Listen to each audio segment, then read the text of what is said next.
उनके कमरे में आ खड़ा हुआ और उसे दर्शन देते हुए कहा, प्रणाम मरियम, तुझ पर प्रभु की कृपा हुई है।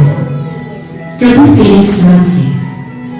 तू पवित्र आत्मा की शक्ति से गर्भ धारण करेगी और एक पुत्र को जन्म देगी और तुम उसका नाम यीशु रखना। और मरियम स्वर्गदूत को देख और उसकी बात सुनकर घबरा गई। उसने स्वर्गदूत से कहा, पर ये कैसे हो सकता है? मैं तो अभी कुमारी हूँ और किसी पुरुष को जानती तक नहीं। घबरा मत मरियम, पवित्र आत्मा तुझ पर उतरेगा और परम प्रधान की सामर्थ तुझ पर छाया करेगी। इसलिए वो जो तुझसे ऊपर उड़ने वाला है परमेश्वर का पुत्र कहलाएगा।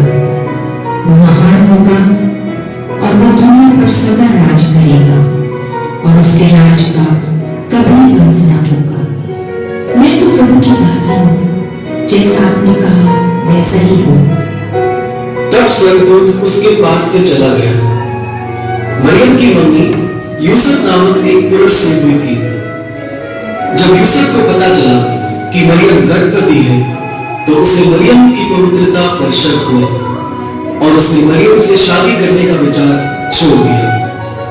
लेकिन स्वर्गदूत ने यूसुफ को सपने में दर्शन देकर उससे मरियम को अपनी पत्नी के रूप में स्वीकार करने के लिए कहा।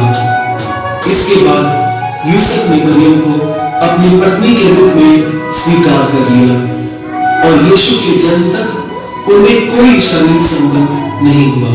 मरियम का जन्म देने का समय आ गया और उनके पास बच्चे को जन्म देने के लिए कोई जगह नहीं थी। यूसुफ ने मदद के लिए किसी का दरवाजा खटखटाया। भाई साहब, हम परदेसी हैं और मेरी बीवी गर्भवती है और वो जन्म देने वाली है। क्या आपके घर में हमें कोई कमरा मिल सकता है? नहीं, जान का पहचान, मैं तुम्हारा मेहमान। निकले यहाँ से, चलो। यूसुफ और मरियम वहां से आगे निकलकर अगले दरवाजे पर खटखटाते हैं। भाई साहब, हम परदेसी हैं और मेरी बीवी गर्भवती है और वो जन्म देने वाली है। क्या आपके घर में हमें कोई कमरा मिल सकता है? देखिए, मेरे घर में कोई खाली कमरा तो है नहीं, लेकिन हाँ, मेरे घर के पीछे वाले आंगन में एक चरनी है, लेकिन वहां मेरे जानवर रहते हैं। अगर आप चाहें तो वो जगह ले सकते हैं। आपका रोना कैसा? हमें मंजूर है।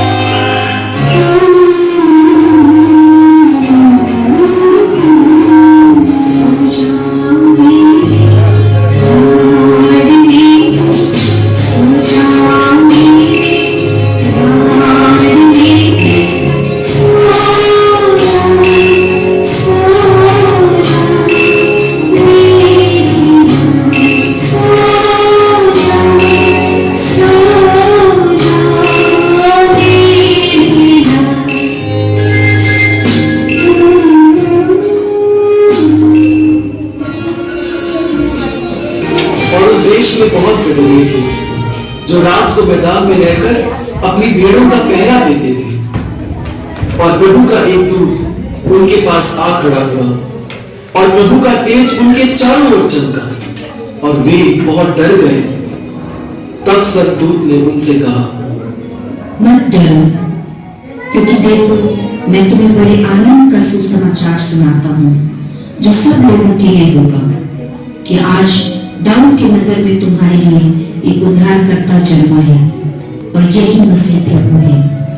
उसके दर्शन करने के लिए तुम्हारे लिए चिन्ह है कि तुम एक बालक को कपड़े में लिपटा हुआ और चरनी में पड़ा पाओगे।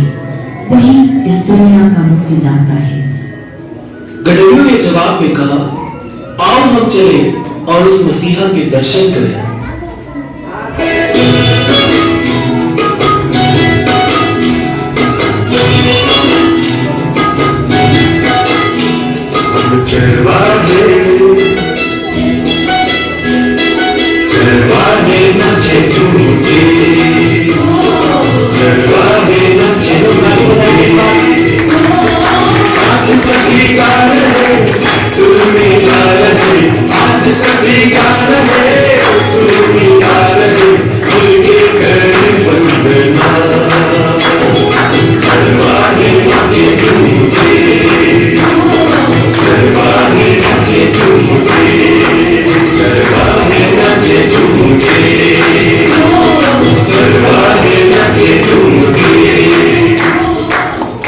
तब दुनिया के अलग अलग कोनों से 3 बड़े राजा भी एक तारे के पीछे पीछे चलते दुनिया के मुक्तिदाता यीशु मसीह के दर्शन करने के लिए बैतलहम पहुंचे।